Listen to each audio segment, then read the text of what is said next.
Salve, galera! Bom dia, boa tarde, boa noite. Sejam todos muito bem-vindos a mais um podcast da Apologética Luterana. E eu sei que vocês estão reclamando que faz muito tempo que a gente não solta podcast. Realmente, a gente está meio off de podcast ultimamente, mas a gente está preparando muita coisa legal para vocês. E agora, no podcast de hoje, a gente vai abordar um tema que pouco assunto tem em português sobre isso. Então, a gente está inovando e trazendo um excelente material para vocês, que é sobre o livro de Concórdia. A gente vai fazer uma, uma análise do que é o livro de Concórdia, qual é a sua importância, como os documentos foram redigidos, em qual contexto e do que eles tratam. E para isso, a gente convidou novamente o nosso pastor que sempre está aqui com a gente, né, o Moacir, ou Papa Calcinos primeiro. Se apresente aí, manda um salve. Todo mundo já te conhece, manda um salve. Salve, galera, aqui é o pastor Moacir Alves Júnior e vamos lá, vamos falar sobre o livro de Concórdia, cara. Beleza, para a gente não perder muito tempo, vamos direto para a primeira pergunta. A primeira pergunta vai dizer: qual é a importância do livro de Concórdia para a Igreja Evangélica Luterana? E o que difere uma igreja confessional de uma igreja não confessional? Cara, a importância do livro de Concórdia, essa pergunta ela é um pouco mais ampla assim, do que o normal, né? Mas eu estava discutindo isso recentemente com alguns colegas e alguns amigos, inclusive em St. Louis, onde é que eu estava fazendo meu mestrado, e começa o seguinte, assim: o que acontece quando uma igreja não é confessional? É mais fácil você lidar primeiro com uma igreja que não é confessional do que com uma igreja que é uma igreja que seja confessional. Eu frequentei igrejas não confessionais a minha vida toda, cara. Não sei o que você vai falar, continua, vai. Exatamente. Mas vamos lá, vamos pegar a coisa mais, assim, como é que eu posso dizer? Vamos tentar trazer uma altura, assim, elevar a questão, né? Por exemplo, o que é uma igreja não confessional? Uma igreja não confessional, ela é um colega meu, no mestrado, ele falava assim, é uma coligação de homens, uma sociedade humana, ela é uma coligação de homens. Então você tem um líder, geralmente um pastor, etc., que se reconhece ele como mais... eu vou usar o termo carismático aqui, mas não necessariamente mirando uma igreja penteca, mas o cara, ele é um imã de carisma, ele tem um dom, ele tem uma coisa que torna ele diferente, né? Então, assim, não precisa ser necessariamente um Edir Macedo ou um cara assim, não, ele pode ser o Papa, entende? Ele tem uma coisa que deixa ele mais especial. E nisso daí ele vai reunir um povo e ele vai basicamente decretar aquilo que o povo deve fazer. E isso varia, assim, tem níveis e níveis disso, tá? Níveis e níveis. Por exemplo, no final das contas, se você for pensar muito com carinho aqui, eu não estou querendo soar igual um ateu que subscreve Durkheim, mas uma ideia é a seguinte, ó: Jesus Cristo reúne 12 apóstolos e anda com vários discípulos ali durante 3 anos, etc. Existia um carisma em Cristo, e existe até hoje, né? Ele ainda está vivo, está no céu, mas assim, ou na Santa Ceia também, os dois lugares. Mas ele tinha algo diferente, e ele chama multidões, ele chama discípulos, sejam os milagres, sejam a sua palavra, que os evangelhos volta e meia dizem, ele ensinava com autoridade e tal. Né? Paulo, né, o cara que também fala, e assim vai, os líderes, eles têm essa coisa, eles têm um carisma, que a gente chamaria. Mas aqui lembrando de novo, carisma não no sentido mais teológico, mas no sentido bem humano. Então, para situar o ouvinte, igreja não confessional, ela geralmente é muito ligada à figura do pastor, né? Porque como não tem um documento explicando exatamente o que ela crê, depende um pouco do que o pastor daquele lugar ensina. Então, não tem muito como determinar e julgar a teologia deles, exceto se você conhecer o pastor individualmente. Então, ela é muito centrada na figura de um pastor, de uma pastora, que é o que acontece na maioria dos casos. Exato. A gente chamaria isso de personalismo, né? Uma igreja muito personalista. Ela foca muito na pessoa do pastor e nos seus dons. E aí você tem o outro lado da moeda, e aqui não é que necessariamente dois opostos que tem um abismo no meio e só existe esses dois, mas tem graus aqui até chegar no outro ponto. O outro ponto é uma coligação de leis, né? Uma coligação de leis. Então, os homens colocam as leis acima de si, e você agora tem uma estrutura que protege, vamos dizer assim, a igreja de personalismos. Então você vai ter, por exemplo, pegar aqui, o maior crime que acontece geralmente com personalismo é interpretação bíblica. Quanto mais personalista é a igreja, mais individual é a interpretação bíblica. Muito simples, assim. Então, cada pastor vai ter uma interpretação diferente sobre o mesmo texto, e assim vai. Vai ser aquela salada de frutas, assim. Numa coligação mais de leis, assim, que a gente chama de leis aqui no sentido bem torá, assim, de ensinos, de tradições, e assim vai. Tu vai ter um sistema mais amarrado em que interpretações são mais fixas. E isso vai passando até chegar num ponto em que todas as interpretações são fixas, né? Digamos assim. Que seria o super extremo lá do outro lado. Que forma daí um conjunto rígido de leis, né? Então, tu pega, por exemplo, textos... Pega, por exemplo, os credos. Né? Os credos são um esforço de fazer uma lei para reger a interpretação bíblica. E esse é o credo niceno. O credo niceno nasce nesse intuito. Né? Regra de fé, né? Exatamente, é uma regra de fé. Como é que o Paulo chama, né, o padrão dessas palavras, aí o Irineu chama de padrão da verdade, né, e o Tertuliano, que vai nos influenciar mais, chama de regra de fé, né, nos vocabulários latinos o Tertuliano influencia mais. Então é a regra de fé do Tertuliano. O que isso significa? Não, que a interpretação de certos textos é sólida. Tu não pode dizer que Cristo não é Deus. Não pode. Tu não pode. A partir do momento que você diz que ele não é Deus, tu não é cristão. Eu acho que é importante a gente definir aqui para os ouvintes, porque tem muita gente que, principalmente papista, que acusa a gente de ser muito ligado à figura de Lutero, né? Eu acho que a existência de confissões, ela tira muito esse negócio, não, a igreja de Lutero é o Papa, entendeu? Fala dessa relação das confissões com a figura de Lutero, o que esse nome... Vamos chegar lá. Eu vou começar com uma reflexão muito interessante. O pessoal que lê em inglês, eu recomendo muito um livro que ele tá em domínio público, ele foi escrito em 1911, se eu não estou enganado. 1910, 1911 ele foi publicado por dois caras, o Theodor Schmalk e o Theodor Benzi, e ele se chama The Confessional Principles of the Evangelical Lutheran Church. É um calhamaço, cara. É assim, ó, honestamente, assim, umas 900 páginas. É um livro gigante, assim. E ele vai desde uma parte mais... Ele trata exatamente esse assunto de subscrição, essas coisas assim, para até uma história do livro de Concórdia. Ele pega os dois lados, assim, e trabalha uma questão histórica e prática sobre subscrição às confissões. E ele tem um capítulo muito interessante ali, que ele fala o seguinte: as confissões prendem? Essa é a pergunta que ele faz ali. E ele vai falar o seguinte: olha, quando você está numa igreja dessas aleatórias aí, você está refém da interpretação do pastor. Então, no final das contas, a distinção de lei e evangelho, a pregação, a aplicação de textos, essas coisas assim, vai tudo da vontade do pastor. Então, aquela igreja é cismática por natureza. Entende? Ela já é cismática por natureza, porque está tudo dependendo do pastor e daquilo que vem na cabeça dele. E toda a criatividade que ele tem, todas as habilidades que ele tem, ele está isolado da igreja de todos os tempos. E lembrando que isso aqui é um luterano escrevendo, tá? Não é um católico escrevendo, isso é um luterano escrevendo. Então o pastor está então isolado, né? E ele vai falar assim: quando você vai para as confissões elas nos dizem o que é o evangelho. E elas impedem que você encha de coisas pessoais o evangelho. Então o evangelho não é mais subjetivo. O evangelho ele é objetivo. Você tem uma maneira clara de julgar o que é lei e o que é evangelho com a ajuda das confissões. Pastor, alguém poderia objetar: como, porém, então essas confissões são formadas? Não é por acaso por alguma pessoa?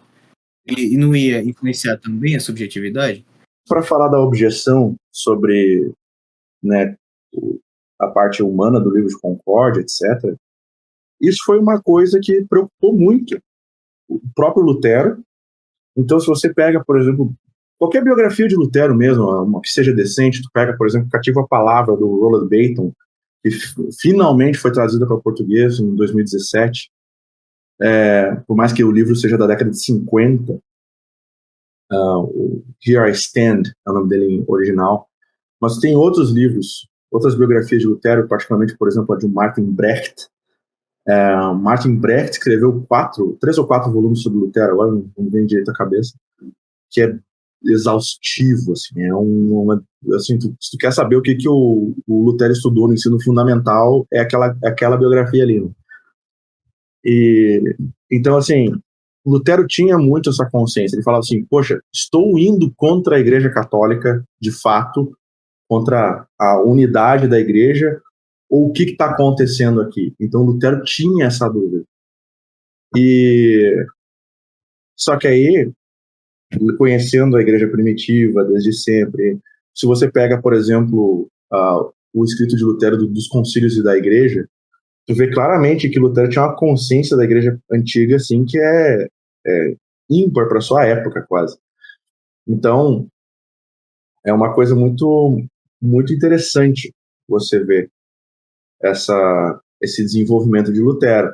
E se você pega, por exemplo, uma teologia de Martim Lutero como a do Bernard Lose, ele vai trazer isso na canela, ele vai falar assim, olha, ele tinha dúvida sim, né? Só que ele foi sendo confirmado pela escritura.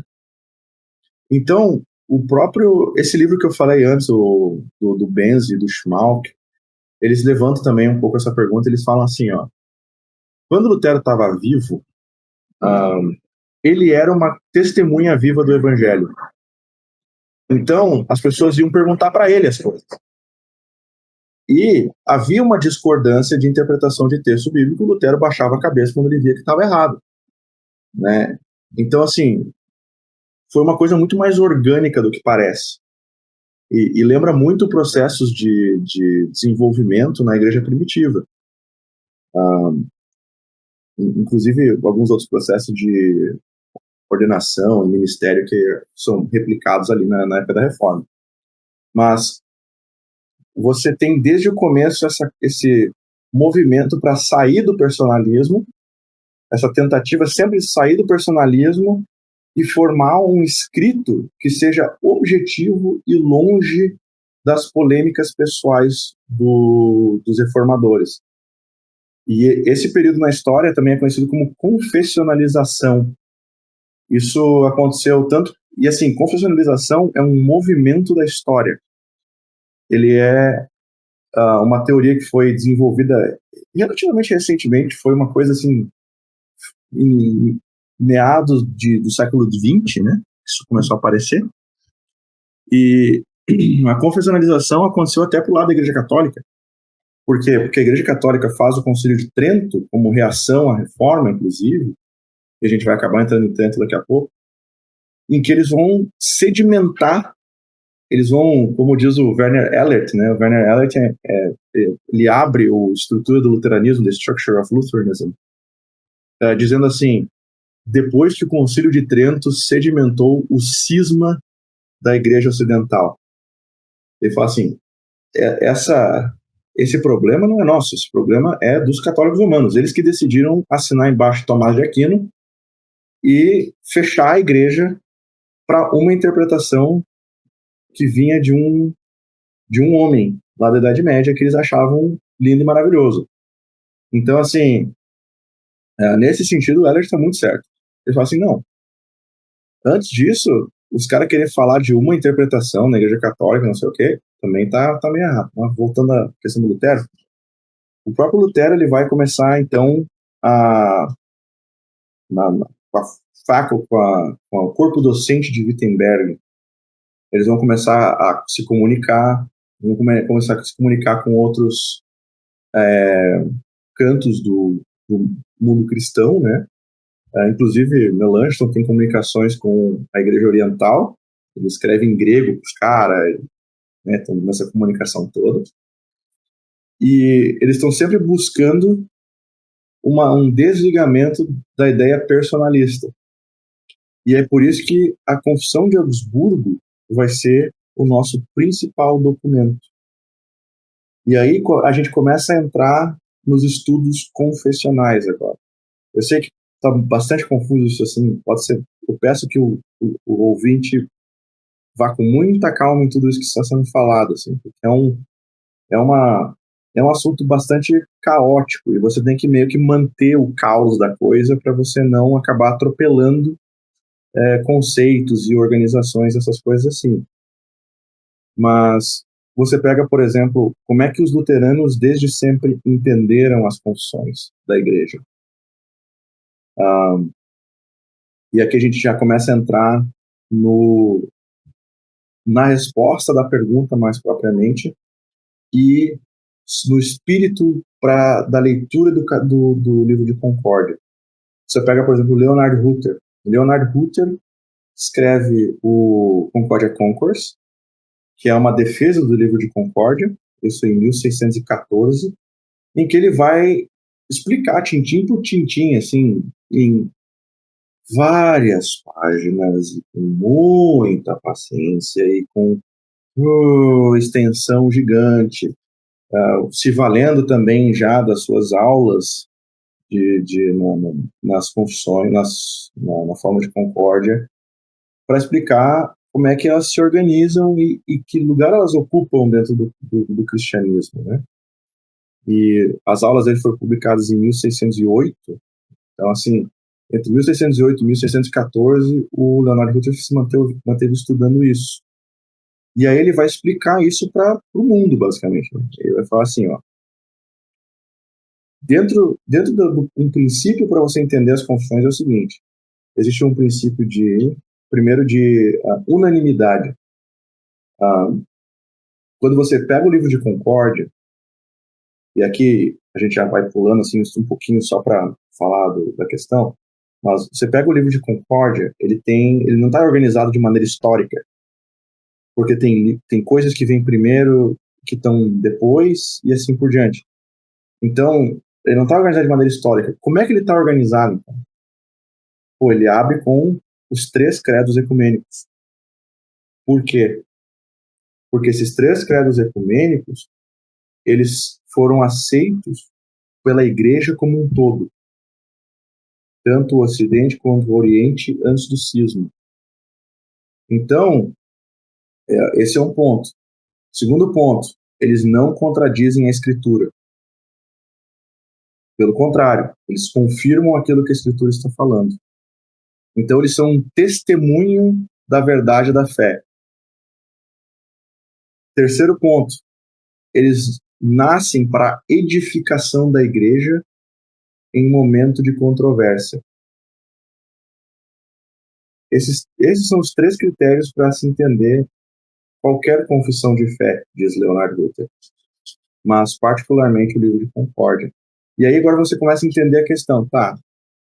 Se os 3 credos ecumênicos abrem o livro de Concórdia, eles já formam então o primeiro nível de sedimentação da nossa interpretação bíblica. Então, um pastor não pode ir contra nada dos credos ecumênicos. Entende? Porque é a nossa lei. Os credos ecumênicos estão lá como parte do nosso código de leis para definir o que é o evangelho. E nesse sentido, a gente agora sabe, tem o primeiro nível de objetividade. O que é o evangelho? E não é pessoal.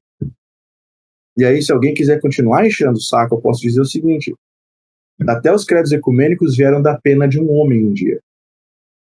Só que a igreja olha para eles e fala com o quê? Não, isso aqui é o que todos nós acreditamos. Entendeu?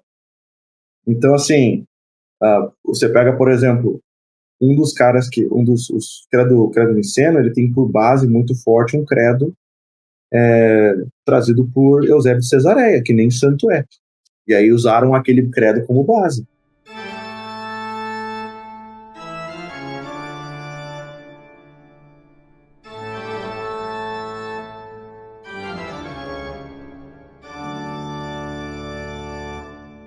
Beleza, pastor. Então, ainda sobre as confissões, né?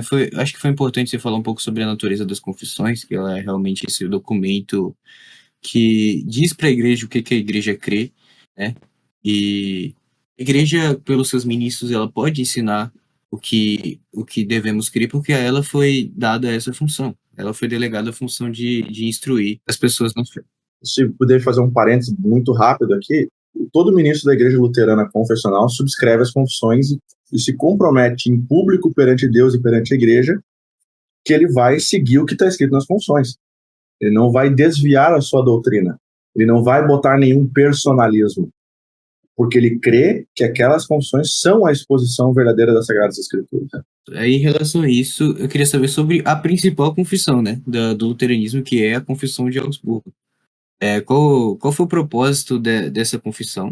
Né, em qual contexto ela foi escrita? E a gente sabe que a Igreja Romana ela respondeu, né, com a Confutatio Pontificia, e Melancton ele fez uma tréplica a esse documento papista.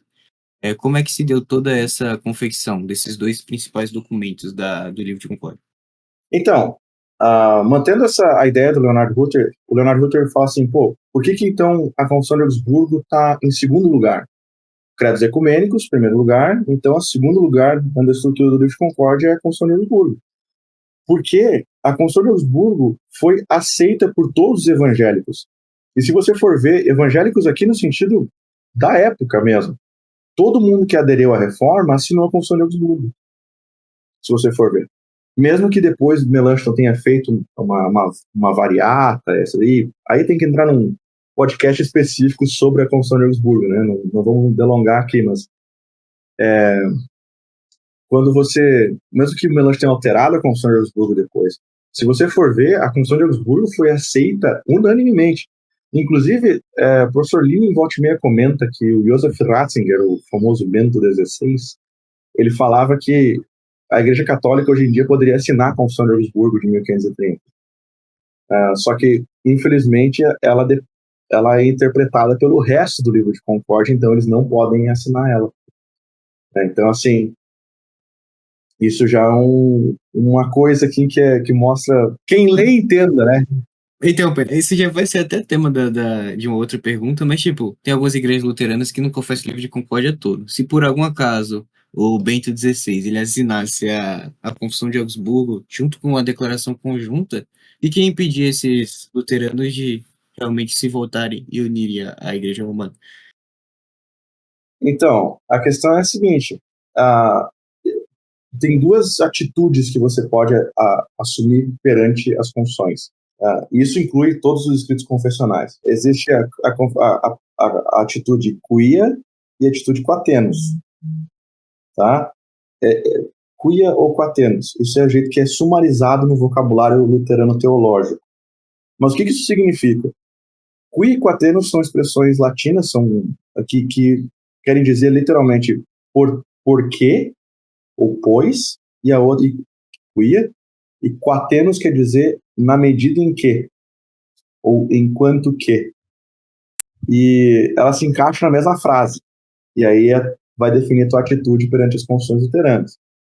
A atitude quia são das igrejas confessionais, que vão dizer que nós subscrevemos as confissões luteranas porque quia elas são a exposição correta das Sagradas Escrituras. Os outros luteranos, como a SLB, a ILCA nos Estados Unidos, a SLB aqui no Brasil, eles vão assinar quatenus. Subscrevemos as confissões luteranas na medida em que, quatenus, elas são a exposição das Sagradas Escrituras. Então tem um elemento personalista, individual, subjetivo na interpretação das Escrituras que vai condicionar as confissões. Então, por exemplo, assim, se você decide ler Gênesis 3 de uma maneira diferente, que vai dizer que o pecado original, na verdade, não existe, então você vai tirar o pecado original das doutrinas e não vai subscrever as confissões luteranas que onde elas falam do pecado original, entendeu? Então, tem esse elemento aí. Então, se a interpretação bíblica muda, então eles não subscrevem mais as coisas das confissões. E nós, os luteranos confessionais, vamos dizer assim, não, a interpretação moderna pode ir para o inferno. A gente vai dizer que, desde sempre, a igreja confessou o pecado original e nós confessamos o pecado original porque está na Escritura e as confissões falam dele. Entende? Então, assim, essa é a relação, é assim que funciona a questão. Quando se fala da Confissão de Augsburgo, a Confissão de Augsburgo geralmente ela é a mais aceita. Por quê? Porque ela não trata de nenhum problema entre evangélicos. Isso, assim, é uma coisa muito engraçada. Ela é uma coisa que nasceu contra os papistas. E, assim, desde sempre, a gente não gosta de papista. É isso aí, papista que estão ouvindo a gente, ó, coração aí pra vocês, beleza? A gente não gosta, mas a gente ama vocês. Continuem nos ouvindo e deixem um joinha no canal. Exato. Mas, assim, é uma questão histórica. Deixa eu falar assim, é uma questão histórica. Eu estou aqui expondo, sou um mestrando em história da igreja, tá? Então, assim, estou falando de uma questão histórica. Historicamente, a gente não se dá muito bem. Vocês viram o filme de Lutero, né? Acho que ele conta um pouquinho, né? Você tem ele apresentando uma confissão que a igreja crê para os príncipes da época. Então, isso é um fator importante, né, na publicação da confissão. E a Confissão de Augsburgo, então, ela não é uma treta interna entre evangélicos, ela é uma treta externa. Então, por isso que ela é mais amplamente aceita, e até na época. Hoje em dia é um pouco mais difícil, é claro, mas na época era muito facilmente aceita. Então, ela uniu todos os evangélicos, particularmente de 1530. E ela deu uma cara à reforma. A reforma não era mais agora sobre um homem, é sobre uma confissão. Entendeu? Então, é o primeiro passo em direção a uma questão mais objetiva da fé, e não só subjetiva. Você descola agora dos reformadores e coloca mais a reforma na mão da confissão. Então, quando em 1530, claro, o Carlos V não aceitou ela, os católicos romanos escreveram a Confutatio Pontificia, a Confutação Pontifícia da Confissão de Augsburgo. O Melanchthon falou assim, não, vocês estão de brincadeira comigo. Tá? Assim, se vocês lerem a Confutação, assim, é de chorar de ruim, assim, os caras não conhecem Bíblia naquela época, assim, inacreditável. É importante você quer estudar sobre a apologia da Confissão de Augsburgo, que a gente vai falar depois, a leitura dela é interessante, recomendo. É realmente muito interessante. E aí Melanchthon escreve uma apologia. E agora a gente entra já em uma questão mais histórica. Melanchthon escreve a apologia, e a apologia também é amplamente aceita. Ela é literalmente amplamente aceita, tanto que a partir desse momento se refere à Confissão de Augsburgo e sua apologia. Em tudo que é documento teológico da época, você não desgruda as duas coisas. Então, por isso que elas estão uma depois da outra também. Você não vai desgrudar elas. E ela vem da pena do Melanchthon, mas, assim, também é um erro dizer que a confissão veio de Melanchthon. Não, a confissão ela é escrita por Lutero, Melanchthon e Agrícola. Então, assim, qual era o músico? Acho que era o Agrícola. Mas, particularmente, Lutero e Melanchthon. Tá? Eles sentam juntos. Melanchthon tinha escrito os artigos de Schwabach, que é uma coisa que a gente também nunca ouviu falar no Brasil, mas os artigos de Schwabach são o esqueleto da Confissão de Augsburgo. E aí, o Melanchthon só dá uma cara melhor. Ele escreve num latim relativamente simples, bastante com frases muito bem organizadas, né? Ela é, honestamente, assim... Pronto, quando ele sim. termina o texto, ele coloca o texto para uma reunião de professores opinar sobre o texto, subscrever o texto antes de apresentar? Sim, houve uma aprovação dos luteranos. Houveram reuniões, assim, existe um texto em inglês, também está em domínio público, foi feito por um cara que a gente chama de Roy, mas o nome dele é R.E.U.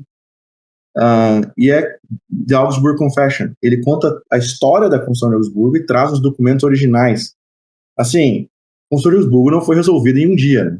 Então, assim, ela tem vários meses de preparação e ela é discutida entre os luteranos, por mais que os autores principais sejam Lutero e Melanchthon, né? Porque é que nem hoje em dia, vamos usar o exemplo de hoje em dia, né? Quando você tem uma reunião de uma congregação, tem só um cara que escreve a ata, né? Então, assim, tu tem que meio que condensar na mão de alguém a pena, né? Então tu coloca a pena na mão de alguém. E foi basicamente isso que aconteceu. Então, existe uma versão alemã e uma versão latina da Constituição de Augsburgo, sendo a latina apresentada a Carlos V na Dieta de Augsburg por Melanchthon.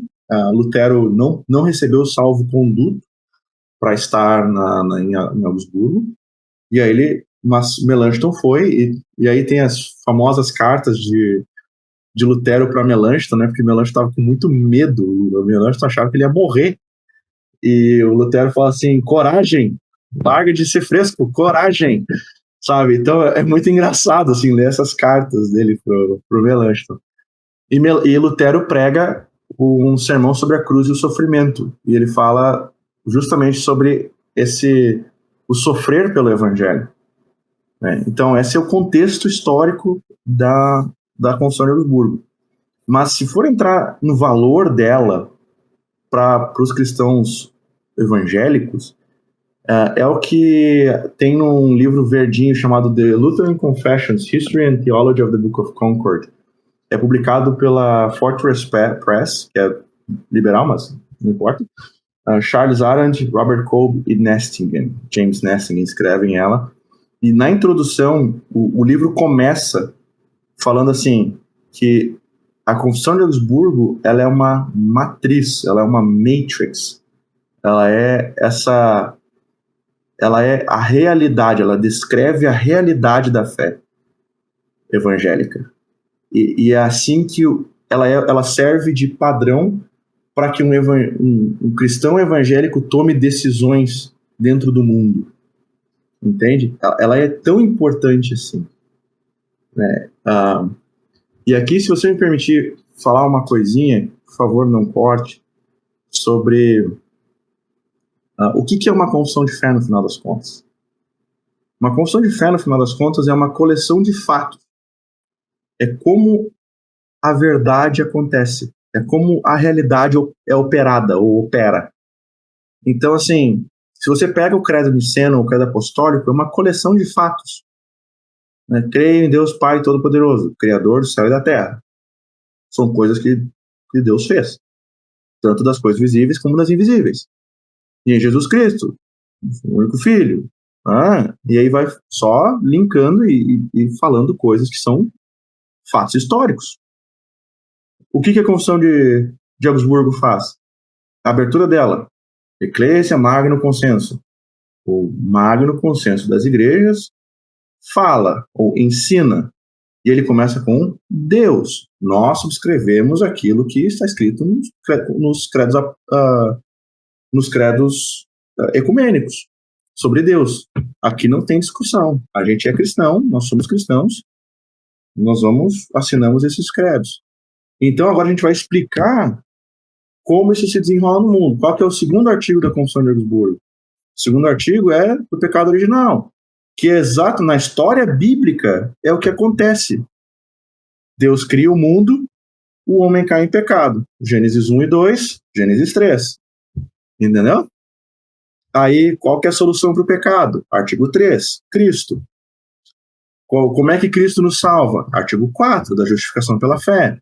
Como é que você ouve falar da justificação pela fé? Artigo 5, através do ministério. O ministério, ele tem o coração da igreja nas mãos. Palavra e sacramento.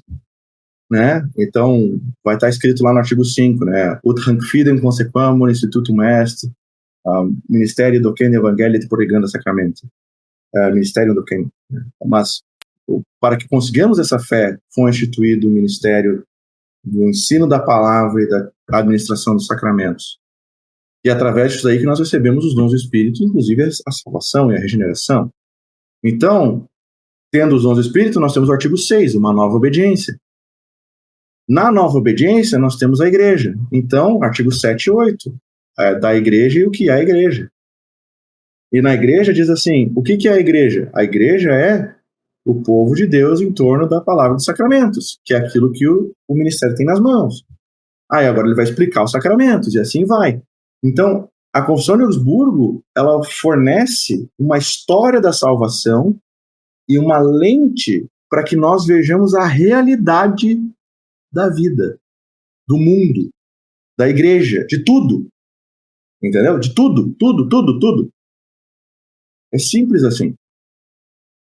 Entende? Então, esse é o valor, esse é o propósito, esse é como a gente vê as coisas, é a apresentação de o que é ser evangélico, o que é ser cristão. Entende?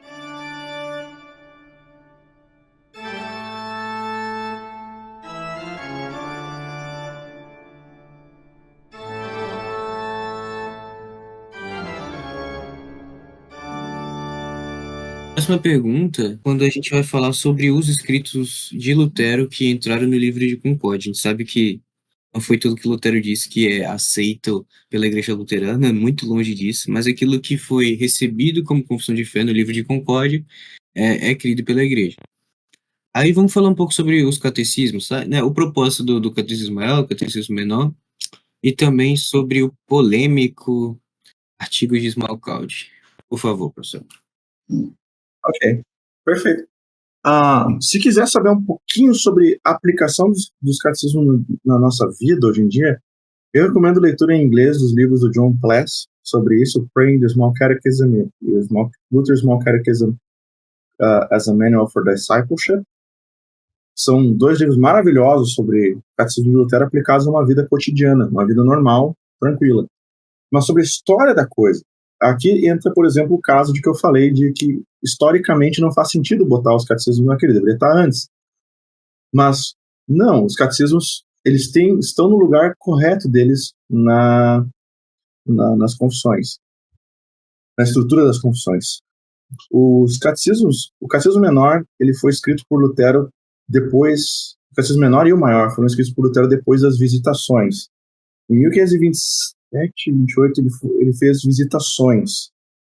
Foi antes dos catecismos, ele fez visitações, viu pastores no meio do interiorzão, muito por insistência de Frederico Sábio. Frederico Sábio mandou Lutero sair de Wittenberg e olhar os pastores da igreja dele, digamos assim, né?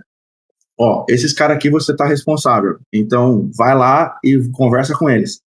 E aí ele viu a pobreza da fé, né, do povo. Tinha gente que não sabia, tinha pastor que não sabia orar o Pai Nosso direito, entendeu?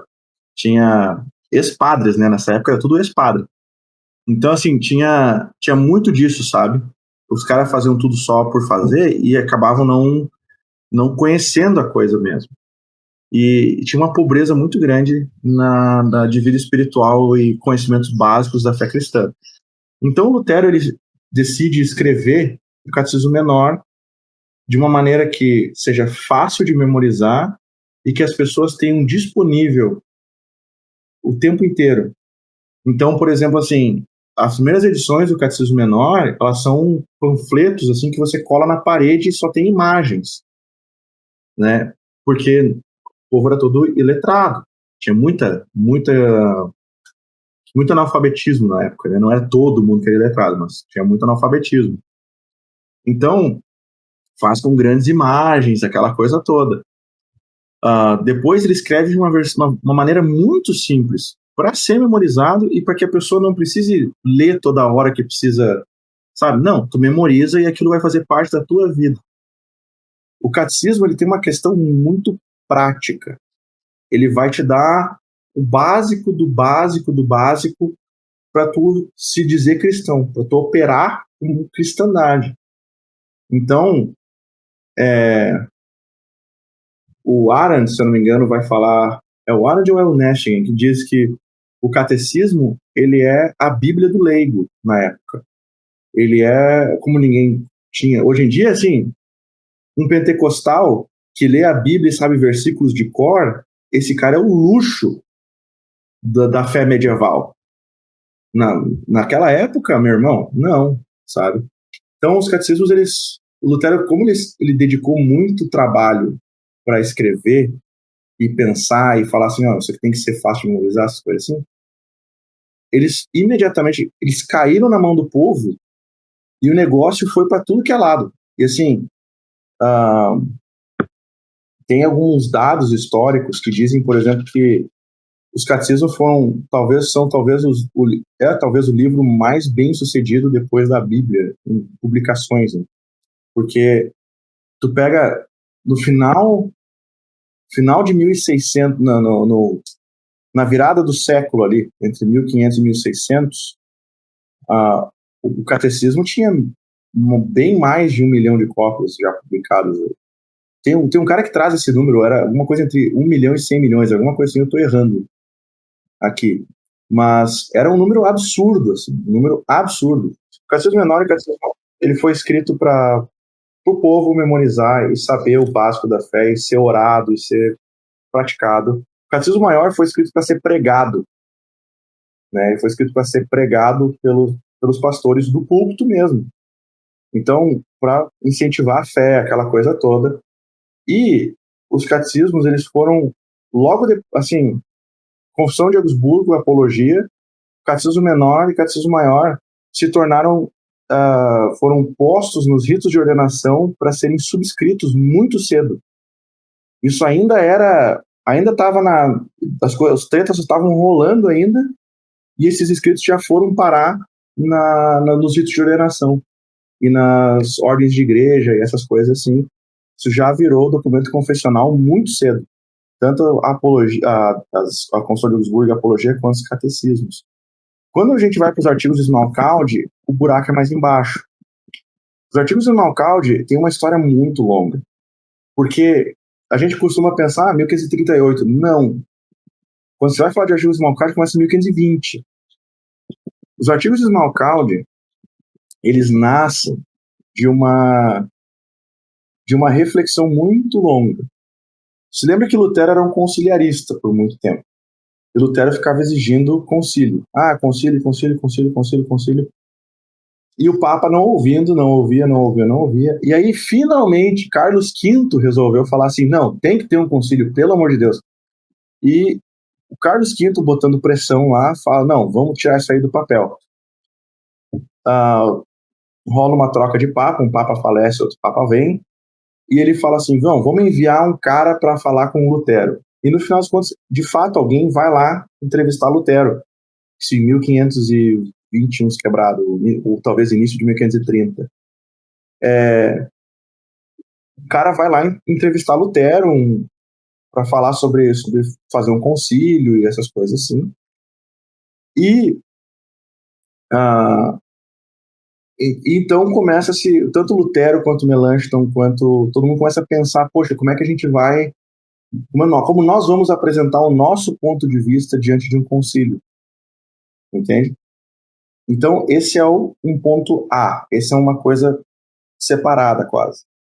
Agora vem o ponto B, por que artigos de Smalcalde? Quando o Carlos V resolveu não aceitar a Confissão de Augsburgo, os príncipes luteranos, particularmente o de Hesse, né, o Felipe de Hesse, e o João Constante, que era sobrinho do Frederico Sábio, decidiram formar uma liga militar para se defender. E isso foi uma coisa que Lutero insistiu muito. Lutero disse que a Liga de Smalcalde não deve atacar, ela deve defender. Porque envolve a vida daqueles dos cristãos na Saxônia, nos outros territórios, essas coisas assim. E a Liga de Smalcalde, ela consegue muito poder muito rápido nesse sentido. Porque ela é um dos poucos, se não o único, dispositivo de união militar luterana. Então, ela tem uma proximidade com inclusive com o Império da Dinamarca, na época, que compreendia Suécia e etc., e Finlândia e outros lugares, e assim vai, entende? Então, e aí começou também a se formar uma fronte para começar a negociar com os calvinistas também, porque ninguém queria brigar com os suíços na Idade Média. Então, vamos falar com os calvinistas também, mas a gente precisa de uma fronte política unida. E aí, quando essas discussões sobre concílio, formação da Liga de Esmalcalde foram se juntando, então a Liga de Esmalcalde se tornou o veículo de negociação. Por quê? A Liga tinha uma questão militar, mas também envolvia os teólogos. Eles não eram um monte de príncipes que decidia a doutrina. Não, eles só botavam a cara. Eles falavam assim, eu vou negociar, vamos negociar. Então os teólogos aqui vão escrever e a gente vai apresentar isso aí para o Carlos V. Por quê? Tem uma outra questão também. É muito mais fácil tu matar um pastor do que tu matar um príncipe. Entendeu? Então, assim, os príncipes tinham um certo salvo-conduto para ir de aqui a colar e mandar alguém e trazer alguém, porque era uma questão também secular, né? Mas eles começaram a se organizar. Então a Liga de Esmalcalde, ela vai agora tomar essa função de união militar luterana.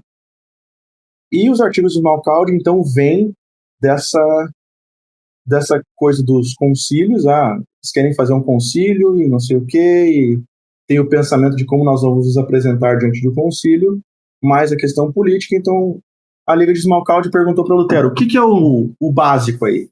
O que a gente vai ter o que a gente não pode abrir mão? Essa foi a pergunta, se não me engano, de João Constante. O que a gente não pode abrir mão? E aí o Lutero escreve, então, os artigos de Esmalcalde para que sejam guias de negociação política, inclusive. Então, assim, começa por aí. Os artigos de Esmalcalde não ganharam status confessional até a publicação do Livro de Concórdia. Eles não eram parte das confissões. A Confissão de Augsburgo era o grande documento. Entendeu? Porque aí que vem a questão. Enquanto todos esses documentos tinham um certo caráter político e legal e secular, a Confissão de Augsburgo tinha menos. Era uma questão menos política, a Confissão de Augsburgo. Os artigos de Esmalcalde nascem numa questão que é quase 100% política. O que faz eles largarem isso é a derrota da Liga de Esmalcalde, mais posteriormente, e a paz de Augsburgo. São as coisas que vão... Quando a Liga de Esmalcalde é derrotada no final da controvérsia diaforística e todo mundo é preso e destituído e assim vai, os artigos de Esmalcalde perdem esse lado politiqueiro e se tornam uma confissão de fé. É mais uma exposição de fé que tinha uma unanimidade entre os luteranos. Mas está vendo que da Confissão de Augsburgo, que era aceita por todo mundo, né, aquela coisa toda, que é uma exposição das Sagradas Escrituras, que edifica a igreja. Agora você vai para o Catecismo Menor, que também é uma exposição das Sagradas Escrituras, que também edifica a igreja. Agora você vai para Artigos de Esmalcalde, que antes da derrota da Liga de Esmalcalde e da dissolução da Liga de Esmalcalde, a própria igreja não entendia como algo que edificava. Mas agora que não tem esse caráter político mais, então ela representa os luteranos. Mas ela é como é que pode dizer? A Confissão de Augsburgo ela é ampla, os catecismos são amplos, e aí agora você tem os artigos de Esmalcalde que são menos amplos que os outros dois. Ainda está seguindo o mesmo princípio do Luther que eu tinha falado no começo. Ainda tem uma sobre os artigos de Esmalcalde, que é a relação com o Papa, né? Aí vai vir aquele famoso texto que Lutero chamou o Papa de Anticristo, e daí vem o Tratado do Poder Primado do Papa. Só que Isso aí é um assunto para outro podcast que a gente fazer só sobre o papado, beleza, galera? Porque isso aí é um assunto gigante e, de verdade, precisa de mais atenção para a gente tratar sobre isso. Só uma questão documental, se eu puder completar, só uma questão documental. O Tratado sobre o Poder e Primado do Papa, ele foi escrito, ele foi publicado junto com os artigos de Smalcalde, e ele nasce de uma, historicamente falando aqui, não vou entrar em teologia não, ele é publicado junto com os artigos de Smalcalde, em 1538, mas ele foi escrito junto com a Apologia. Ele era um adendo da Apologia. E aí, só que ele não entrou porque, junto com a Apologia, porque ele, como é que eu posso dizer, perderam o timing, não tinha mais, perderam o tempo ali. E aí, basicamente ele foi escrito porque os papistas não estavam mais ordenando e dando pastores para os luteranos. E aí a grande treta dos do poder primado do Papa, do Tratado sobre o Poder Primado do Papa, é dar autoridade para a Igreja Luterana e dizer que, não, a gente pode instituir pastores porque vocês estão deixando as ovelhas de Cristo morrer. Então a gente vai ordenar gente para aquele povo. É só isso. Essa é a questão histórica por detrás do Tratado de Poder Primado do Papa. Ele foi publicado junto com os artigos de Smalcalde por uma questão de tempo também. Agora já que vocês estão negociando com o Papa, então vamos botar isso aqui junto. Sei lá, a impressão que a gente fica, a maioria das pessoas que lê pela primeira vez, é que para um documento que tenta negociar com o Papa, ele parece ser muito ofensivo, mano. Parece que ele não vai funcionar muito, não. Que ele não é muito cordial, vamos assim dizer. Até tu começar a ler a controvérsia papista, o que estava do outro lado. E aí tu vê que a gente estava sendo, na verdade, muito querido com os papistas. Cadê a recomendação também? Não, existe, assim, eu não queria entrar muito em toda essa papelada aí, mas existe um livro em inglês que é os documentos, the sources and documents que cercam o livro de Concórdia. E ali você vê, assim, tudo que estava acontecendo. Por exemplo, a questão dos adiáforos, né, uma questão de que a gente vai... Isso aí requer todo um podcast sobre a fórmula de Concórdia, né? Mas havia uma questão de emprisionamento. O pessoal era preso. Tinha uma perseguição dos pastores luteranos. E aí, como é que tu reage a uma parada dessa? Esse cara afogava o Dona Batista e todo mundo se matava, né? Não, eu vou citar o seguinte, ó. Tu é membro de uma igreja, tá? Aí vem um papista, você tá negociando com uma outra igreja, tá? Aí essa outra igreja, você tá discutindo com essa outra igreja, e essa outra igreja vem, mata os dois dentro da tua igreja, sequestra o teu pastor, tá? E aí você agora tem que responder para eles. O que você vai responder? Que jeitinho tu vai usar para responder eles? Realmente a gente fica com a mágoa no coração. Entendeu? Então, assim, poxa, é muito fácil criticar os luteranos porque os documentos confessionais estão publicados. Estão aí. Uma católico romano adora fazer uma peneira, assim, para não ficar mal falado, né? Muito fácil criticar Lutero, muito fácil criticar os luteranos, mas quando é para olhar para os próprios erros, né? Ninguém faz. Então, assim, pelo amor de Deus, né? Então, quando você olha, por que o Papa estava sendo chamado de anticristo? Justamente por causa disso. Porque, o cara tá lá perseguindo pastores luteranos, tá barrando o evangelho, tá não dando pastores, não ordenando mais pastores, os bispos não estão ordenando pastores e essas coisas assim. O que a gente faz? O que tu quer que a gente faça? Os caras querem prender Lutero, querem matar Lutero lá. O que tu vai fazer? Sabe? Muito... eu fico às vezes meio magoado também, assim, porque é uma falta de compreensão pro nosso lado. Aí quando eu uso uma retórica mais explosiva, não, você tá errado. Eu falo, não. É só ver o padre Paulo Ricardo falando de luterano aí, que tu vê como é que eles acham que a gente é. Então por que eu não posso ofender eles também? Eu ofendo também, então não tem problema não.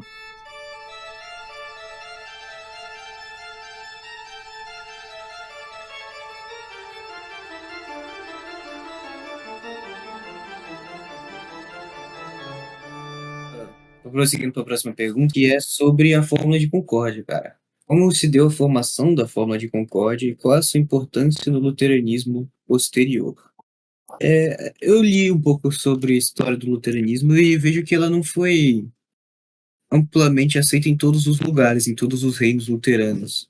Então, como é que foi a sua formação e a sua recepção pelos territórios e pelos príncipes e pelos teólogos da igreja? Então, a forma de concórdia, ela nasce de controvérsias. Assim. Eu uso, por exemplo, eu tento evitar ficar falando aquele monte de nomes, porque se você for tentar trabalhar com a forma de concórdia, tem cerca de 11 mil pessoas que você precisa saber o nome. Então, assim, não é fácil, tá? Não é fácil.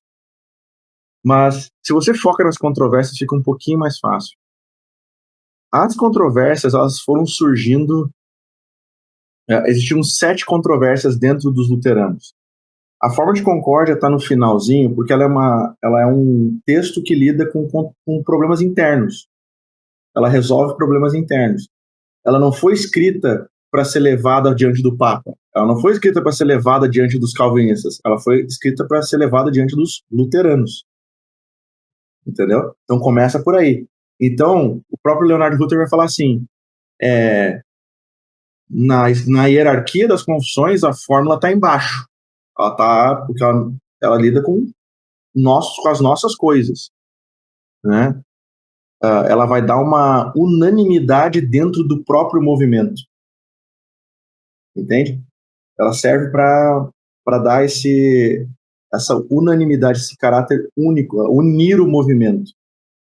Então, ela resolve esses problemas internos. E ela vai julgar em cima de 7 controvérsias. Existiram mais controvérsias depois na história do luteranismo, mas são 7 controvérsias que atacam verdades do evangelho e que foram e não estavam, elas estavam já escritas nas confissões anteriores, do Augsburgo, etc., mas devido ao momento teve que haver uma expansão da explicação, vamos dizer assim. Então, por exemplo, a primeira controvérsia, historicamente falando, não significa que os artigos da forma de concórdia não seguem a história, tá? Eles seguem a ordem mais ou menos da Confissão de Augsburgo de uma exposição de fé. Então começa com pecado original e assim vai, entendeu? Então eles seguem uma ordem também de exposição de fé. Mas historicamente falando, a primeira controvérsia é a controvérsia antinomista. O que é a controvérsia antinomista? A controvérsia antinomista ela é quando os pastores achavam, ou certos teólogos achavam, que não se precisava pregar a lei, porque o evangelho é que tem todo o poder, essas coisas. Eu acho essa controvérsia muito bacana para um episódio, porque essa questão do antinomismo parece ser bastante atual às vezes, sabe? A gente enfrenta algumas controvérsias assim, nos acusam dessas coisas, e eu acho que esse seria um podcast bem interessante, ou pelo menos um texto, um artigo. Com toda certeza. E ela foi, na época, ela foi a controvérsia mais longa, porque ela começa em 1526. Então, Lutero é o primeiro cara a trabalhar com essa controvérsia. Ele já bate nos antinomistas, aquele texto dele lá contra os antinomistas, desde cedo. Isso. Então, nasceu ali João Agrícola, vai ser o cara que vai falar que a lei não tem lugar na fé cristã agora, essas coisas assim. E aí vai indo. E aí ela gera um problema de fé e boas obras. No final das contas, ela mistura a compreensão de fé e boas obras, né? E é por causa disso que alguns papistas nos acusam de libertinos, né? Como se a gente não tivesse lei nenhuma. Aí eles falam assim, não, peraí. Pelo contrário, muito pelo contrário. A gente defende 3 usos da lei. E é daí que vem os famosos 3 usos da lei dentro do luteranismo, e assim vai. A distinção lei e evangelho, ela é confessionalmente trazida nessa fase? Sim, ela está amplamente exposta tem o artigo da lei e o artigo do evangelho na forma de concórdia. A forma de concórdia, assim, ela é um documento interno. Então é de lá que vem muito do nosso vocabulário de... eu vou citar um paralelo aqui, assim. Decreto. Decreto é o vocabulário interno calvinista. entendeu? Por mais que a gente vai falar de decretos de vez em quando dentro do luteranismo, mas decreto é um termo condicionado muito forte teologicamente dentro de uma teologia calvinista. Entende? Então, se eu simplesmente soltar o termo decreto, é calvinista. Lei e evangelho, luterano. E esses termos, eles têm origens. E a origem das nossas ramificações para lei, 3 usos da lei e evangelho, evangelho no sentido restrito, e assim vai, vem da forma de concórdia. Né? E isso vai ficar mais evidente depois na cristologia. O próprio Lutero lidou com a controvérsia antinomista, então ela é mais tranquila, ela não é tão sofisticada quanto, por exemplo, a segunda controvérsia, historicamente falando, que é a controvérsia osiândrica. E essa aqui é outra, assim, cada uma dessas controvérsias pode ter um podcast inteiro só para ela, né? Mas o Osiander, ele era professor de Antigo Testamento e ele lia muito Cabalá. Existe uma teoria também que diz que ele lia Paracelso muito, então ele foi influenciado por alquimistas espirituais, e assim vai.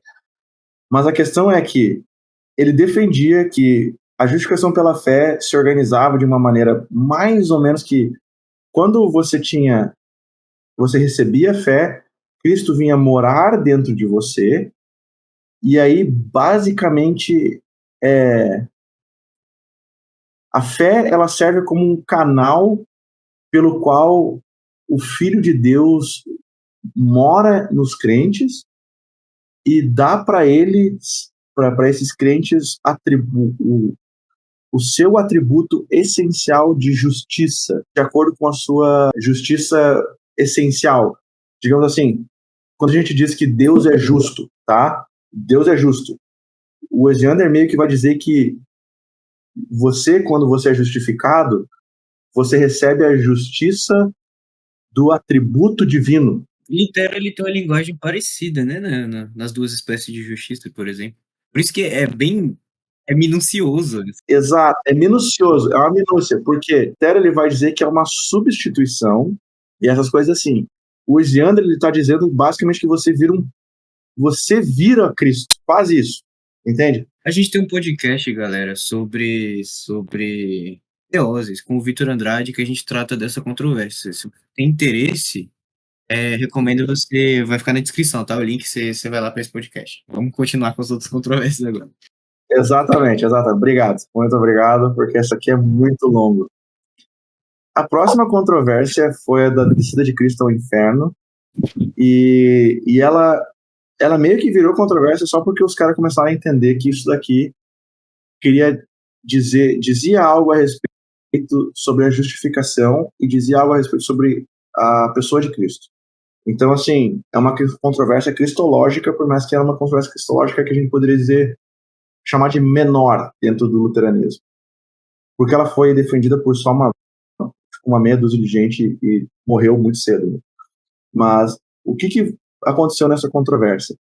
Alguns, por causa de um texto de Lutero mais jovem, defendiam que Cristo teria descido ao inferno como punição pelo pecado. Entende? E isso vai contra a ideia, assim, contra definições cristológicas, mas particularmente sobre justificação de que Cristo teria sido punido no inferno e não como ter sido em vitória no inferno. Em resumo, é isso. Também, isso aqui pode ser geralmente trabalhado com a questão cristológica, né? Mas é um assunto muito cabeludo e muito longo. A próxima controvérsia é chamada de controvérsia majorística, por causa de um cara chamado George Major, ou Major, ou George o Maior. E ela fala sobre a conversão. No final das contas, é sobre conversão, mas ela trabalha com o pecado original, tá? Então ela vai dizer que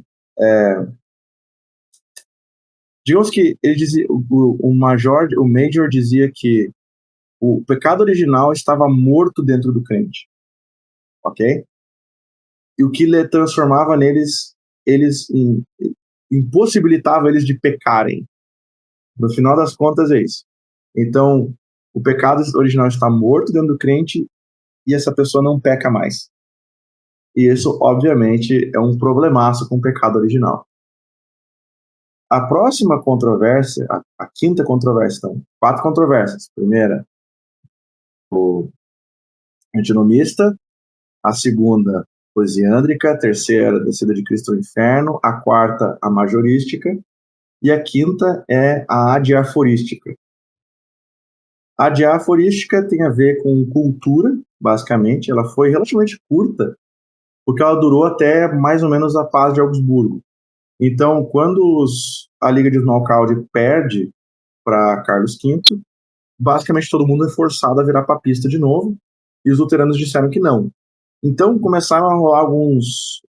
Particularmente o Melanchthon vai ficar muito mal falado por causa disso, porque o Melanchthon, ele meio que cede. E aí todo mundo meio que perde o respeito por Melanchthon, teologicamente falando.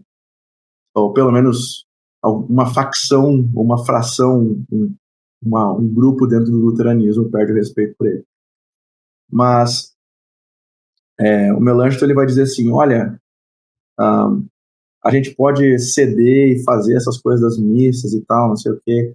E aí um grupo dizia assim, né, vamos ceder aos papistas, vamos lá, vamos fazer a missa e não sei o quê. E outros luteranos, particularmente de Braunschweig, vão dizer assim, não, nós somos livres, a gente não vai, Cristo nos libertou e nós vamos seguir o que Cristo disse. E aí rola essa controvérsia, ela fica por uns 5 anos rolando, quase 10 anos na verdade, fica rolando de 1546 até 1555, e os luteranos ganham no final das contas, que é quando rola a Paz de Augsburgo e tem o famoso Cuius Regio Eis Religio, né, que a gente aprende na escola, né, o nascimento da divisão entre igreja e Estado. Então, isso é uma discussão muito longa, mas basicamente a insistência dos luteranos é que vai começar a gerar essa distinção entre igreja e Estado, e isso vai se manter por muitos anos, essa ideia de que aquele que governa esse determinado território vai decidir qual que é a fé seguida naquele território. E aí tem livre conduto entre os territórios, essas coisas assim. Bem, depois da controvérsia diaforística vem a controvérsia sinergística. E ela lida com a ideia de conversão também. E particularmente de um cara chamado Matias Flacius. Flacius foi um cara que escreveu muito, ele foi um teólogo muito influente, e ele era um desses luteranos meio roxo, assim, ele foi um dos caras que defendeu a liberdade cristã em frente aos adiáforos, aquela coisa toda. Só que ele chegou num ponto em que ele basicamente disse que você poderia cooperar para... Como é que eu posso explicar? Que havia cooperação entre o ser humano e Deus para que a fé nascesse no coração do ser humano. E o Flácius, na verdade, foi o cara que chutou o balde e falou que não. Desculpa, eu acabei confundindo. O Flácius vai ter uma outra controvérsia lá que ele se enrosca. Mas o Flácius foi um dos caras que chutou o balde e falou que não. Então, bem, essa é a controvérsia sinergística, basicamente de que a gente coopera com Deus para nossa salvação, e a gente diz que não. Aí ele vai meter o louco e ele vai falar que a substância do homem é pecado, aquela coisa toda. Aí vai responder que o pecado é um acidente, ele não é substancial ao homem. Aí entra, isso aí é uma distinção aristotélica, tá? Vocês não sabem. É até meio irônico que muita gente acusa o luterano de desprezar toda a filosofia de Aristóteles e o realismo e tal, mas essa distinção é usada aqui no livro confessional. Exatamente, essa coisa toda, exatamente. É ali que ele vai meter o louco mesmo. Como diria Robert Proyce, o filósofo é inignorável, é impossível de ignorar. Ele é muito influente. A última controvérsia é a famosa cripto-calvinista, que ela vai gerar uma série de outras controvérsias. Mas, basicamente, o que aconteceu foi que Melanchthon foi se aproximando muito de Calvino, e aí eles começaram a escrever até confissões, assim, juntos. E aí entra... Eu não queria entrar muito na questão da correspondência de Calvino com Melanchthon, porque eles se falam, são amiguinhos, brothers e tal. E aí, um dos caras que pega essa amizade aí colorida entre o Calvino e o Melanchthon é um cara chamado Joaquim Westphal, que é um pastor luterano, que escreve, sei lá, umas 5, 6 vezes contra Calvino, e Calvino responde ele, e tem toda uma controvérsia entre os dois que é bem interessante ser estudada. Mas o Westphal vai ser um dos caras que vai chamar Calvino de nestoriano, e aí que essa é a origem do xingamento luterano de chamar calvinista de nestoriano. É nessa treta aí com o Westphal, só para, né, fazer uma vírgula histórica aqui. Onde é que vem, de onde vem isso, né? Tem influências anteriores, mas aqui que vai ser usado com toda a força esse xingamento. E a controvérsia cripto-calvinista vai gerar problemas com a Santa Ceia, né? E essa treta com a Santa Ceia vai gerar uma discussão sobre cristologia. E aí, no meio do caminho aí, ainda teve a controvérsia sobre predestinação. Então, a controvérsia cripto-calvinista ela é muito longa e ela é muito chata. E ela demorou muito para ser resolvida. E alguns dizem que ela nunca foi, né? Então, assim, é bem, bem complicada a situação aqui. Mas, por exemplo, boa parte da nossa teologia se desenvolve nessa controvérsia. Então, Duas Naturezas em Cristo, do Martin Chemnitz, nasce nisso daí. A fórmula de concórdia, ela nasce muito forte por causa dessa... a controvérsia cripto-calvinista é um dos estopins para fazer a fórmula, né? Então, assim, são problemas que foram se acumulando, e aí, quando os príncipes começaram a botar pressão e falaram assim, olha, tem que resolver essas tretas aí, a gente tem que se unir de novo. Aí, essas controvérsias foi feita a forma. Pronto, aí por que, por exemplo, o reino da Suécia, esses outros reinos escandinavos não subscreveram? Porque não era um problema interno deles? Era o quê?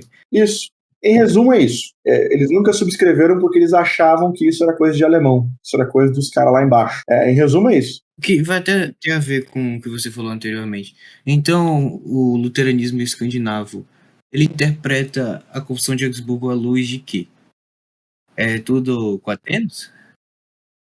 Hoje em dia, sim. Mas antes? Então, eu estou falando, é isso mesmo. Assim, ó, eu vou... Aqui cabe entrar num podcast específico sobre a fórmula, né? Mas, por exemplo, a fórmula, o que os escandinavos não entenderam foi o seguinte, naquela época, né? Hoje em dia tem uma certa entendimento disso. Mas naquela época foi o seguinte, os príncipes luteranos começaram a exigir a fórmula de concórdia porque eles viram que tinha uma questão teológica de vocabulário, de entendimentos e essas coisas assim que precisavam ser resolvido, além de precisar definir qual era a Confissão de Augsburgo que deveria ser assinada. E aí a fórmula de concórdia vai dizer que é de 1530. Em resumo, é isso. Então, a fórmula de concórdia ela fecha o ciclo confessional que vai definir as confissões. Em resumo, é isso. E daí de onde veio a ideia de, tipo, vamos juntar isso tudo e fazer um livro de concórdia? Da onde veio isso? Veio de... em 1500... Quando Melanchthon morreu, em 1546... 46? Acho que foi 46. Eu posso estar errado aqui, perdão, eu estou citando informações de cabeça aqui, né? Mas no ano que Melanchthon morreu, foi feito um negócio, uma coleção de escritos chamado Corpus Doctrina Philippico. É o Corpo de Doutrina de Filipe. E aí tinha vários documentos de Filipe Melanchthon reunidos ali naquele negócio. E aí, isso gerou uma confusão assim, enorme. Porque fala assim, o que define luteranismo, então?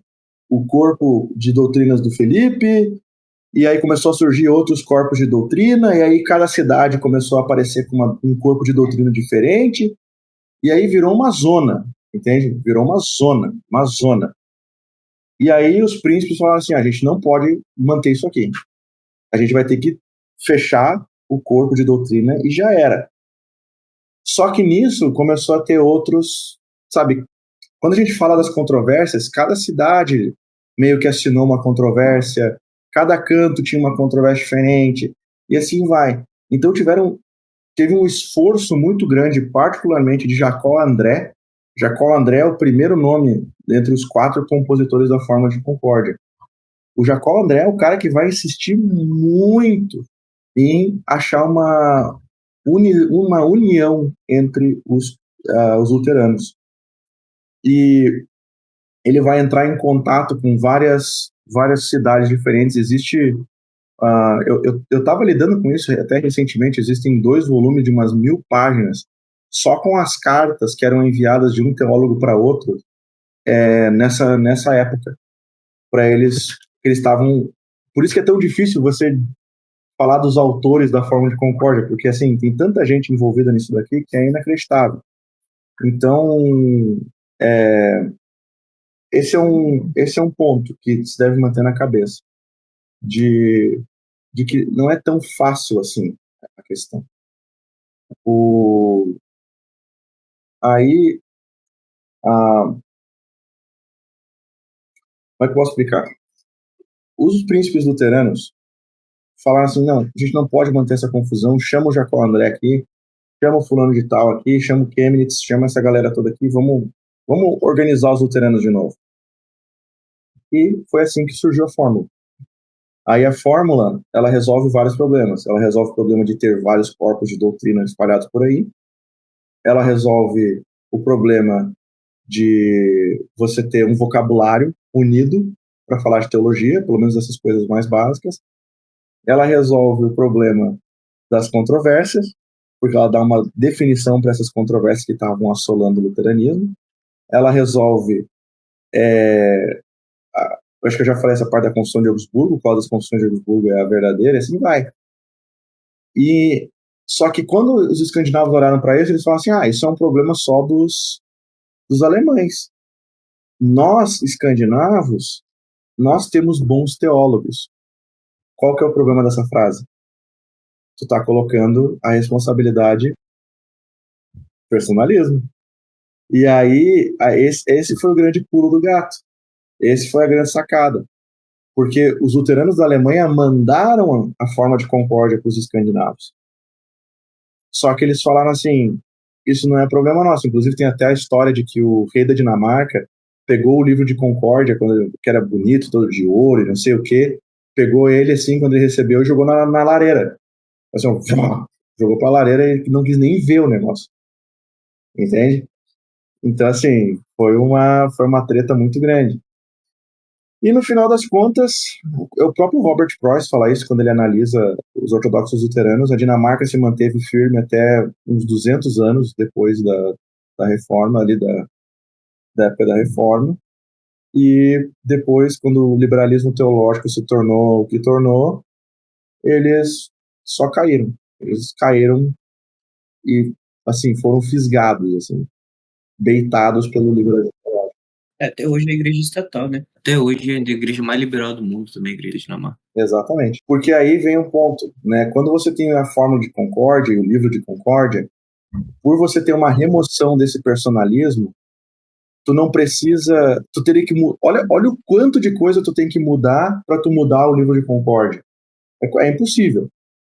Então, quando você tem um personalismo muito forte, uma estrutura, às vezes até episcopal, ou um rei que manda na igreja, se o rei muda de opinião, você muda de doutrina. Entendeu? É muito simples. Então, quando os teólogos da Dinamarca assinaram o liberalismo teológico, não foi difícil convencer o rei que o liberalismo teológico era o grande cajuzinho do verão. Era a nova moda. Então, assim, é por aí que vai. E aí, quando rolou na Alemanha o liberalismo teológico, basicamente houve 2 facções, os luteranos confessionais e os legais. Entende? Porque os luteranos confessionais falam assim, não, nós vamos nos prender às confissões. Por quê? Porque existiam. o fato das confissões existirem já ajuda nisso.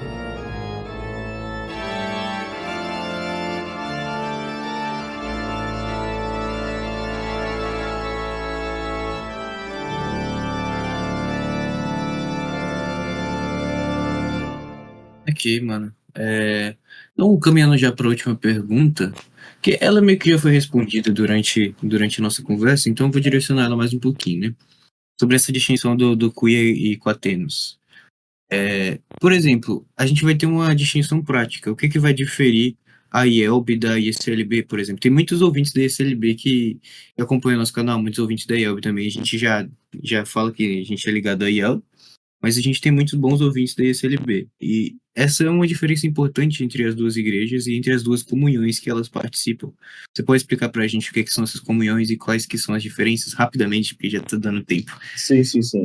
Eu vou citar uma coisa bem de congregação, assim, muito simples, que vai ajudar bastante. Na ISLB é muito comum você ouvir de que tal congregação só aceita pastores de um seminário X ou seminário Y. Porque você tem, cada seminário ou cada lugar vai ter uma interpretação da escritura diferente. Então você tem, por exemplo, o pessoal de São Bento lá, que é mais ortodoxo, e você tem o pessoal da Este, que é, né, liberalzão. E aí, teologia feminina. Pô, toda vez que alguém inventa uma lente hermenêutica diferente, você tem uma mudança nessa relação com Atenos. Por quê? Porque você subscreve as confissões na medida em que elas concordam com o jeito que tu interpreta a escritura. Então, você nunca vai subscrever as confissões completamente se você tem uma hermenêutica feminista, se você tem uma hermenêutica trans, se você tem uma hermenêutica XYZ, se você tem uma hermenêutica de que Cristo não é um personagem histórico, que ele é só, ou que ele é o Cristo da fé, e assim vai. Então você adicionou esse elemento pessoal na parte de subscrição, e agora você está refém da opinião teológica de um pastor.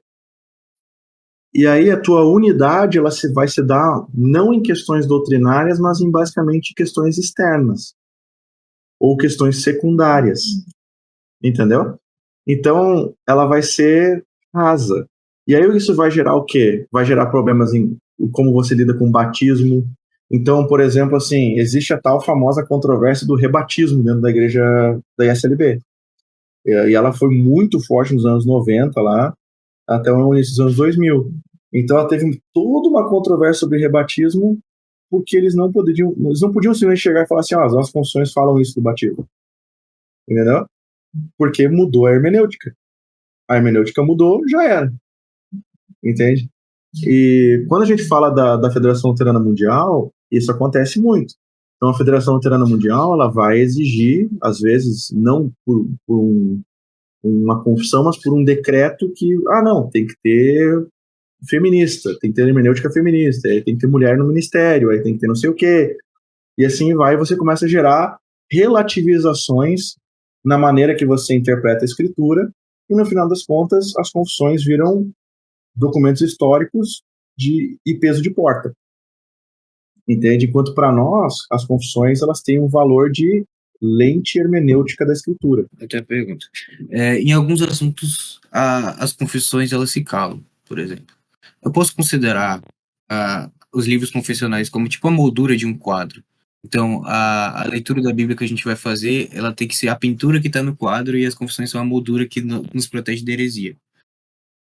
Agora, por exemplo, um assunto que até foi ação de podcast isso aí, sobre os dons espirituais. Pronto, as confissões se calam. Isso dá uma liberdade para a gente crer em variadas posições dentro dos possíveis? Não, porque as confissões não se calam. Só porque... E aí vem uma questão sobre interpretação dentro das confissões. Se você for ver... Deixa eu citar um exemplo paralelo que eu já citei no podcast sobre ministério feminino, que vai servir como uma analogia, quase assim. Né? alguns vão dizer que as confissões são silenciosas acerca do ministério feminino, por exemplo. Mas não são. Sabe por quê? Porque tem um negócio chamado artigo 14 da Confissão de Augsburgo que diz que alguém deve ser corretamente ordenado. Corretamente chamado, né? Rite vocatus. O que quer dizer com corretamente chamado? Exato. Não é só de acordo com o Evangelho. O que eles entendiam? O que está subentendido como chamado corretamente ali? Entendeu? Tem mais do que isso. A mesma coisa com os dons espirituais. Só, por exemplo, por que não existe uma coisa sobre carismatismo nas confissões? Porque geralmente, Confissão de Augsburgo e Apologia. Confissão de Augsburgo e Apologia. Elas nascem um ano antes de ter o problema com os profetas celestiais. Entendeu? Então elas nasceram um pouquinho antes, então na Confissão não tem. Mas aí quando você vai pegar os Schweckfeldianos, a gente tem um anátema contra os entusiastas. A gente chama os carismáticos de entusiastas nas confissões. E agora eu convido todo mundo que tem um livro de Concórdia a abrir lá no índice e ver quantas vezes os entusiastas são condenados. Lá condena os erros, cada um por cada um, né? Você vai ver tintim por tintim. Mas é bom também uma pesquisa histórica sobre quem eram esses grupos, quais eram as práticas, e isso é um assunto bem legal ser tratado posteriormente. Então, por exemplo, assim, só para terminar a questão de dons espirituais, então não, as confissões não se calam, mas você não vai encontrar nas confissões um artigo bonitinho te explicando o que vai ter lá, o que a gente crê sobre aquilo ali. Tu vai ter que fazer o trabalho mais de escravo, assim, de pegar e ler as confissões e ir atrás das referências. Porque é um assunto paralelo, mas não é o assunto principal. A última pergunta, que tem a ver com essa, pra gente terminar mesmo, é aquele negócio. As confissões, elas engessam a teologia, ela prende o crente e não deixa ele pesquisar a fundo, ele continuar na busca pela verdade, pelos documentos antigos, etc. Não, pelo contrário. Muito pelo contrário. Porque, por exemplo, assim, essa é a mesma pergunta que eu fiz bem no começo. As confissões prendem? Não, elas te libertam. Muito pelo contrário, elas te libertam. Porque agora você não está refém da opinião de um pastor ou da opinião de qualquer um para saber o que é o evangelho. Não, o evangelho é objetivo, claro e vai ser anunciado para ti. Então tem uma questão prática aqui. Sobre a questão de estudo, não, as confissões nos convidam a verificar a história, a verificar cada uma das coisas que eles estão falando, por exemplo, esse exemplo do rito vocatus aí. O que é ser corretamente chamado para as confissões? Tu tem que conhecer a história. Por que essa questão dos profetas celestiais? Por que as confissões não falam diretamente sobre o dom do Espírito? Porque sabe, ela te convida a se envolver na história e nos pais da igreja. E a própria Fórmula de Concórdia, ela vai citar pais da igreja em equilíbrio entre o Ocidente e o Oriente. Né? O Martin Chemnitz, para falar sobre as duas naturezas de Cristo, vai buscar lá nos ortodoxos orientais, lá nos primeiros pais da igreja, Atanásio, Cirilo, Basílio, sabe, todo mundo ali, eles vai buscar lá a nossa teologia sobre duas naturezas em Cristo. Entende? Então, assim, não, pelo contrário, os pais os autores das confissões conheciam muitos pais da igreja, e eles falam, por isso que o começo da Fórmula de Concórdia, por exemplo, diz assim, que nós seguimos aquilo que foi ensinado desde sempre pela igreja antiga e puríssima. Entendeu? Então, assim, olha, poxa, aí você tem, por exemplo, o catálogo de testemunhos, que é um adendo do livro de Concórdia, né? Ele não foi publicado nessas edições em português, mas em inglês ele frequentemente é adicionado. E lá Martin Chemnitz e o Jacó André vão falar claramente sobre isso e vão citar mais pai da igreja ainda do que já é citado na fórmula e na apologia. Não, pelo contrário. Um cristão que subscreve as confissões luteranas, ele é convidado a estudar a história da igreja. Ele é convidado a ler mais e se aprofundar no evangelho e na lei de Deus. Para que ele veja o quão objetivo e claro é o ensinamento bíblico e a pregação, a proclamação do evangelho para ele. Amém. Muito bom, muito bom. Foi um prazer recebê-lo aqui, reverendo, para conversar sobre esse tema importantíssimo para a nossa igreja. Claro que vão surgir muitas outras perguntas, muitos outros documentos que vão aparecer a partir desse tópico. Foi um podcast muito bom para introduzir algumas controvérsias que a gente pode tratar futuramente também. E eu acho que foi um conteúdo essencial para o luteranismo brasileiro, né? Isso em português é algo raro de se encontrar e a gente teve o privilégio de gravar isso com você. Dê a sua bênção e as palavras finais para a gente se despedir. Claro, minhas palavras finais é o seguinte, ó, não tome esse podcast como uma coisa final e última. Não, pelo contrário, eu insisti, inclusive, com o pessoal para fazer esse podcast mais genérico mesmo. A intenção desse podcast é geral sobre as confissões, porque poucas vezes se fala desse caráter um pouco mais de como a gente entende as confissões. Ou a gente geralmente cai dentro dos escritos separados depois de um tempo, essas coisas assim. Mas não, é bom você ter esse geralzão e, por favor, é assim, como não tem como entrar profundamente em nada aqui, é só um geral mesmo, deixa a pergunta nos comentários, manda a pergunta lá nas redes sociais e a gente vai responder. E a gente vai gravar mais podcast sobre isso, a gente vai atrás disso.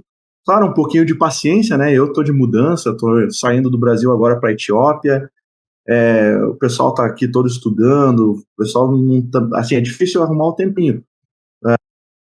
Outras pessoas para falarem também, porque eu já tô ficando chato aqui, né? Eu apareço só eu que apareço aqui toda hora, né? Ninguém aguenta mais esse moacir, velho. Pô, exato, cara chato.